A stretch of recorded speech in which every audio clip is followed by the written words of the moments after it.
Hello again, ladies and gentlemen. I'm Joe Hendy, the Android Authority app guy, and in this video, we're going to take a look at some of the best applications that were released in January 2014.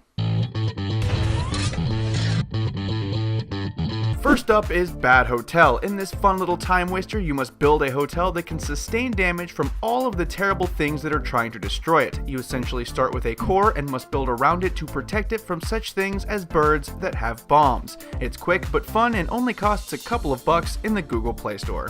If you want something a little more heavy, Deus Ex The Fall is a good option. It features a full 3D graphics experience. In this game, you can choose what genre you play. You can either do stealth mode or all-out action mode. It's your call. The graphics are nice, the story is competent, and unlike most of Square Enix's games, its price is somewhat reasonable. Farm Hero Saga is essentially Candy Crush Saga with a new skin. Instead of dealing with candy, you instead deal with fruits and vegetables. Otherwise, the essential premise remains the same. You must mix and match specific icons to complete levels. There are hundreds of levels and it's free to play, so if you need something to keep you occupied for a while, this isn't a terrible option.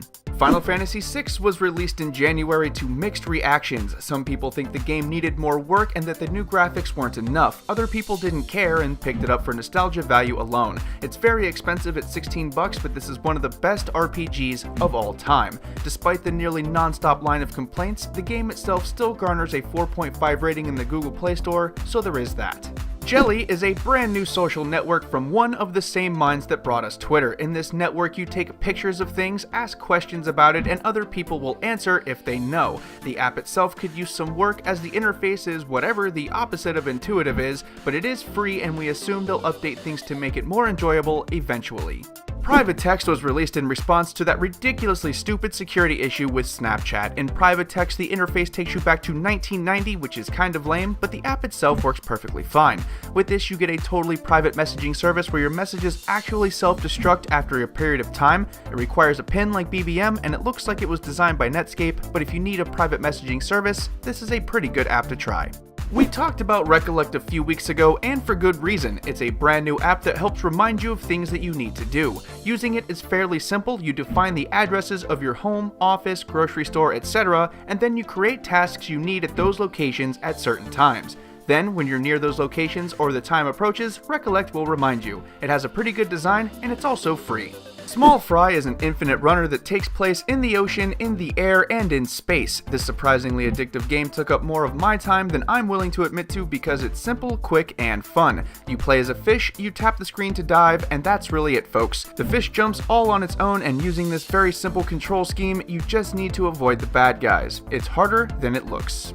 If you've got a question, chances are that Stack Exchange has the answer, or if they do not, there are people who use Stack Exchange who probably know the answer. Now they have an official app and it works really well. Using it, you can browse any one of their bajillion subsidiaries and get answers for everything from programming to speaking Italian and even gaming. It's well designed and it's easy to sign up, so if you've got questions, this app probably has the answers. We reviewed Talon for Twitter, and at the end of this video, we'll provide a link to that. Talon is a dark-themed Twitter app that costs $2, and all things considered, it's a pretty decent Twitter application. You get a few fun features like live streaming support and Talon Poll, plus there's a theme engine so purveyors of the theming arts can make it look how they please.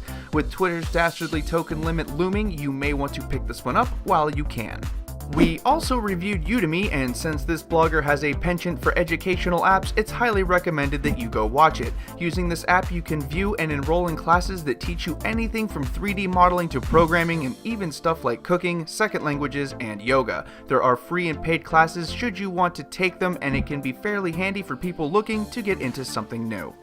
Well, that about wraps it up for this video. Once again, I'm Joe Hendy, the Android Authority app guy. If you like this video, give us a thumbs up and let us know that we're doing a good job. If you want to follow Android Authority, myself, or any of the other video crew, you can find all of our social media links in the video description, and don't forget to subscribe to our YouTube channel. If you're hanging out for a minute, we have a couple of awesome videos for you to watch right over there. Finally, don't forget to check out the written companion in the video description. Thank you again for watching, and have a wonderful day.